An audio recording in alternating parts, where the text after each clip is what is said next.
नमस्कार, श्री स्वामी समर्थ. मस्त असा बाहेर पाऊस पडत होता. म्हटलं आज गरमागरम आलू पराठा करूया. त्याच्यासाठी मी इथे बटाटे उकडून घेतलेत. त्याच्यामध्ये कांदा, लसूण, आलं, मिरची आणि आपले बेसिक मसाले, गरम मसाला आणि धना पावडर तर आठवणीने टाका. त्याच्यामुळे खूप वेगळी आणि मस्त अशी चव येते. आणि हे सगळं मिश्रण मी आता एकजीव करून घेते. पाऊस पडत असला तर मस्त असे गरमागरम भजी किंवा आलू पराठा वगैरे असं खायचं मन करतं. त्यामुळे आज आलू पराठा बनवलेले. आणि आता पीठ आपण जे चपातीच्या पिठासाठी मळून घेतो तसं साधारण त्याच्यापेक्षा थोडंसं घट्ट मळून घ्यायचं. आणि त्याच्यामध्ये हा जो आलू पराठ्यासाठी आपण जे बॅटर बनवलं आहे बटाट्याचं, ते सगळं स्टफ करायचं. पुरणपोळी वगैरे करताना आपण जसं ते पुरणाचं बॅटर भरतो तसंच हे भरायचं आहे.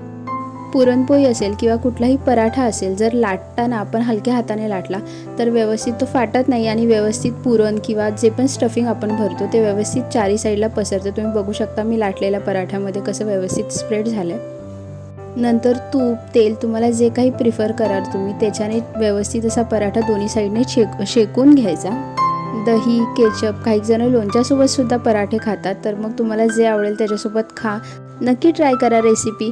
Bye bye.